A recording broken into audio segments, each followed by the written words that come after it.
যদি জিগায় ভালো আছেননি, না আমরা কি এর বালা কি লেগে যায়, বালা নাই কা তারে ফাটাইছি কত আশা ভরসা করে বিদেশ, টেয়া ফাটায় না। মাইয়াগা বিয়া দিছি, যা মাইগা বালা ফুটছে না। একান বিল্ডিং করতাম চাইছি, আজ বহুত দিন এই টাইনা ফালাইয়া রাখছি, আর কিছু মিলাইতারি না। এই ভালো নাই মানে দুনিয়া, ঠিক কিনা বলেন না? দুনিয়া না পেলে ভালো নাই, দুনিয়া পেলে ভালো আছে।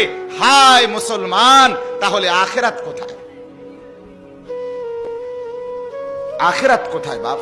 এটার নাম বলেন, আখেরাত কোথায়? ভালো থাকবে তো মোমেন তখন নিজে এবং তার স্ত্রী সন্তান নামাজি হবে যখন। খারাপ থাকবে তো তখন বিবি আর ছেলে মেয়ে বেনামাজি যখন। কথা তো ছিল এই, হিসাব তো ছিল এই বাপ।